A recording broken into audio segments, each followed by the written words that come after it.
Hermanos, que el Señor los bendiga nuevamente para poder proseguir con los devocionales. Hoy me toca compartir Génesis capítulo 19. Vamos a ver lo que la destrucción de Sodoma y Gomorra, ¿no? Al ver este capítulo nos damos cuenta que la ciudad de Sodoma y Gomorra eran lugares que vivían en el pecado, ¿no? En un pecado muy, muy marcado, y uno de los pecados más grandes de esos pueblos era la inmoralidad sexual, ¿no? Pero también practicaban ellos, eran orgullosos, soberbios, ociosos, ¿no? Porque dice que ellos tenían abundancia de riqueza. ¿Cómo es? ¿Cuántos de nosotros, no? De repente pensamos, o la gente en el mundo piensa de que las riquezas les va a traer la solución a sus vidas, ¿verdad? Pero no es así, hermanos. A veces la riqueza lo único que hace es traer mayor destrucción. Y con eso no quiero decir que el Señor no nos va a dar, ¿no? Lo que nosotros le pedimos, sino que el Señor tiene que tener un proceso con nosotros, aún para darnos lo que nosotros le pedimos. Bien, vamos a hablar entonces de esta ciudad. En los versos 1 y 3 nos habla de que al anochecer, dice, los dos ángeles llegaron a la entrada de la ciudad de Sodoma. Lot estaba ahí sentado, y cuando lo vio, dice, cuando los vio, se puso de pie y para recibirlos, entonces les dio, dice, la bienvenida, y se inclinó rostro en tierra, ¿no? Y les dijo que se quedaran en su casa, ¿no? O sea, les ofreció su casa, aunque los ángeles no querían quedarse en su casa. Pero también ahí podemos ver, y ahí nos damos cuenta, si seguimos leyendo, por favor, les pido que lean, que escudriñemos la palabra. Podemos darnos cuenta que este pueblo se entera de que los ángeles estaban en la casa de Lot, y van, ¿no? Y van y quieren entrar a la fuerza para poder tener relaciones sexuales con los ángeles, ¿verdad? Eso es terrible. Ahí nomás nosotros nos damos cuenta a qué grado esta ciudad estaba llena de pecado, ¿no? Cuánta maldad, cuánta aberración había dentro de esta ciudad, ¿no? Ahora, y viendo toda esta situación, dice, los ángeles no podían retener, ¿no? Ya lo que el Señor había dicho que iba a suceder, que era la destrucción de Sodoma. Ellos no podían retardar más el juicio, ¿no?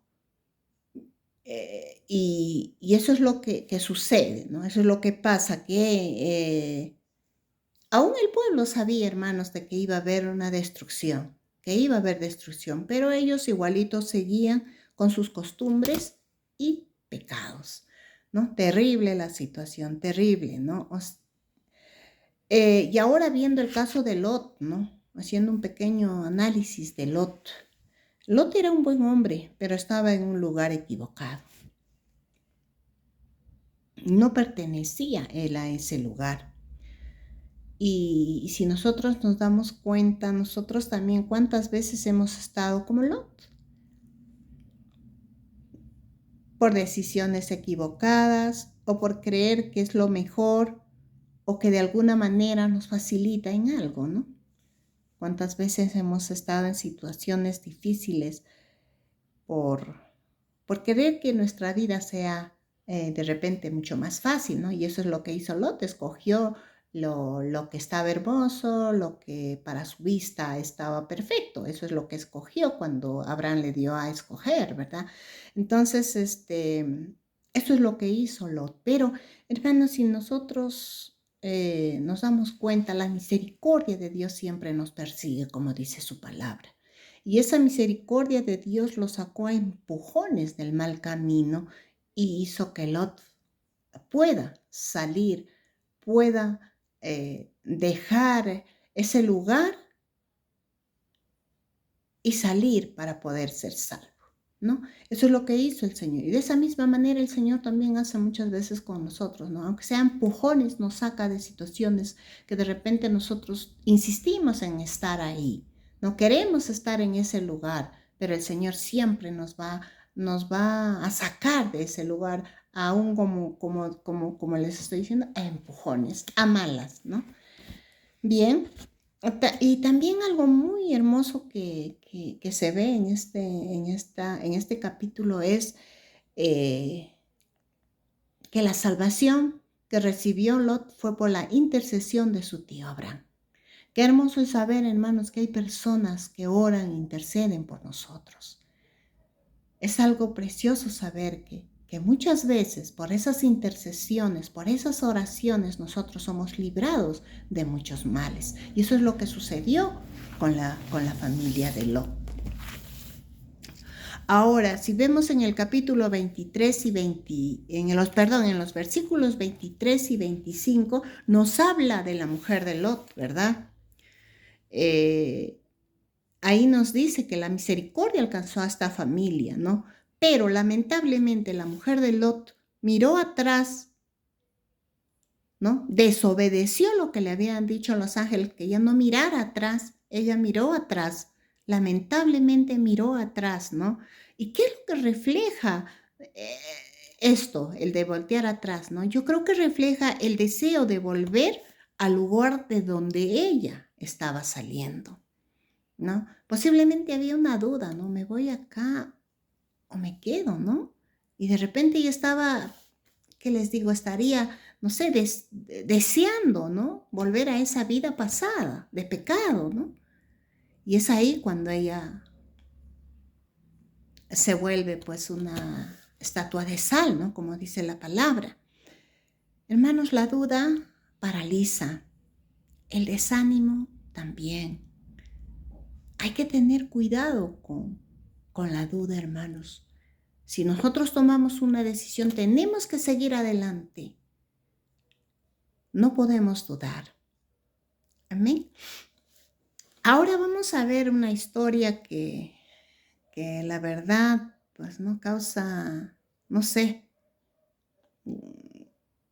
algo desagradable, ¿no? Vamos a hablar de Lot y sus hijas.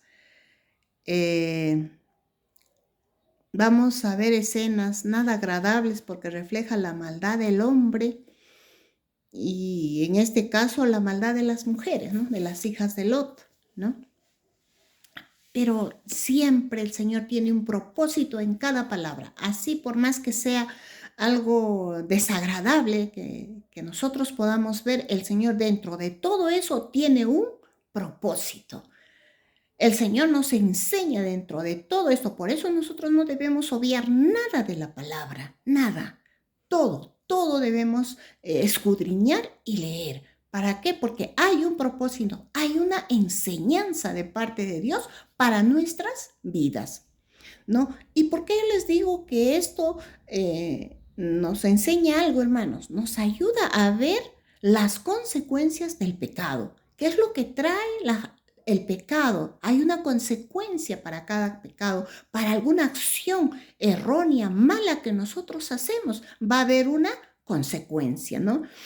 La idea de estas mujeres era pues, según ellas, ¿no? Estaría bien para ellas el tener relaciones sexuales con su padre, porque dice que ya no habían hombres, ya no había nada, pues la ciudad había sido destruida, ¿no? No había nada, solamente ellos habían quedado en esa ciudad, ¿no? Entonces, a la hija mayor se le presenta la gran idea de poder tener relaciones con el papá, ¿no?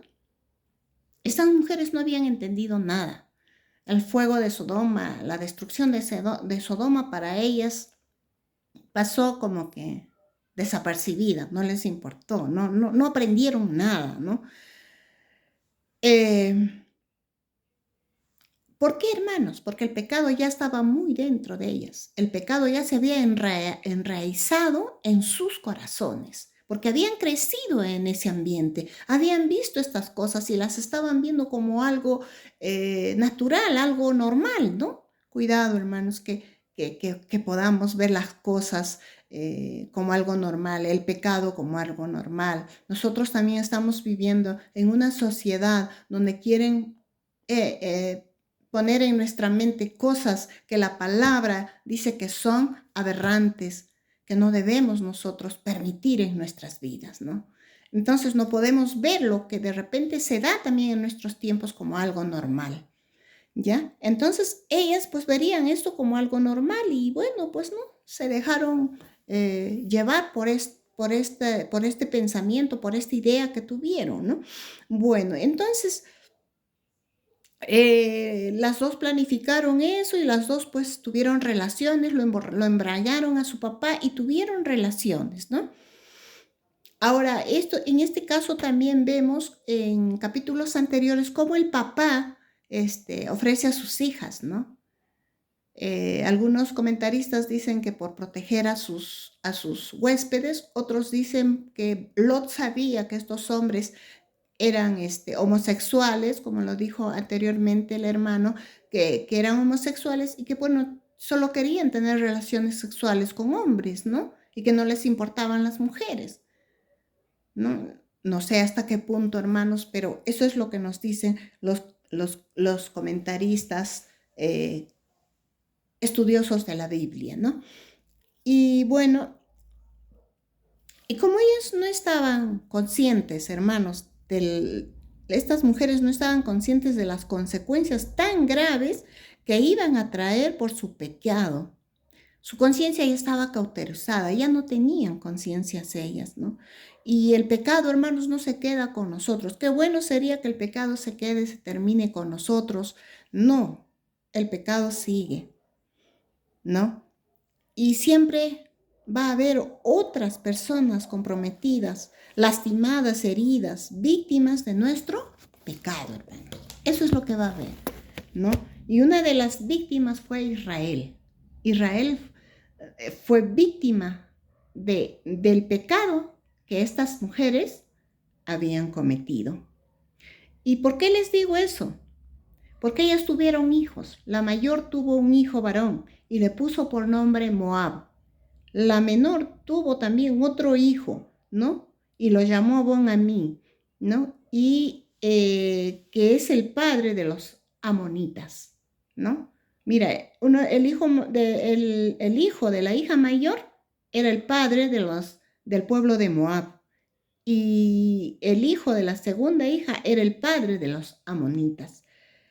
Y se forman dos pueblos crueles, asesinos. Estos hombres, dice, mataban, estos pueblos mataban a las mujeres, a los niños no los dejaban nacer porque en el vientre de sus madres los asesinaban. O sea, era terrible. Estos dos pueblos eran terribles. Practicaban el pecado, eran asesinos, eran crueles, ¿no? Y por medio de este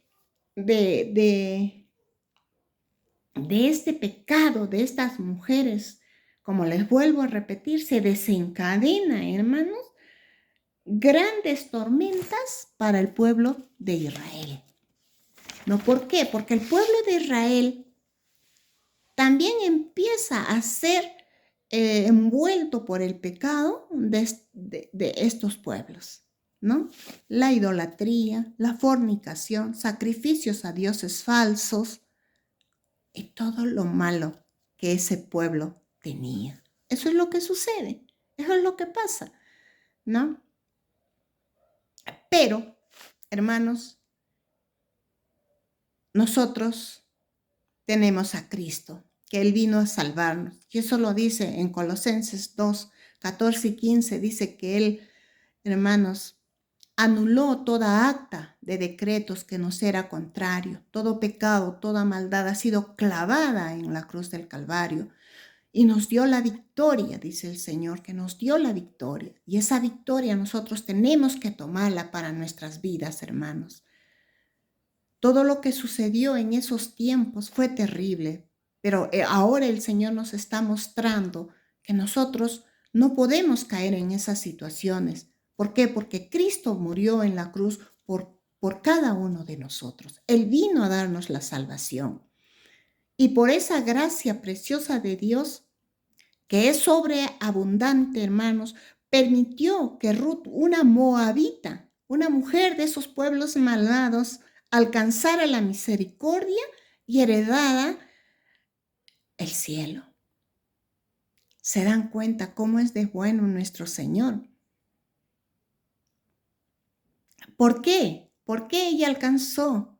¿Por qué ella alcanzó la misericordia de Dios? Por su fidelidad, por aprender a amar al Dios viviente, a ese Dios que no lo conocía, pero que por medio de otra persona lo llega a conocer y lo llega a amar. Más adelante, hermanos, vamos a ver esta historia de Ruth. Y lo único que yo quiero dejarles y decirles, hermanos, que le entreguemos cada día nuestra vida al Señor. Que nuestro corazón sea el trono de nuestro Señor. Es tan bueno, Él es bueno, Él es bueno, misericordioso. Nuestro Dios nos sacó de las tinieblas a esta luz admirable que ahora vivimos. Y no nos soltemos jamás de sus manos, porque muchas veces los que se sueltan somos nosotros, porque Él no, Él siempre está con nosotros, Él siempre nos está guardando. Espero que me hayan entendido, espero que hayamos aprendido de todo lo que el Señor nos habla en su palabra, ¿no? Que el Señor los bendiga, que el Señor les dé un día lleno de paz, un día de victoria y que la familia, sus familias, sean muy bendecidas por el Señor. Gracias, hermanos.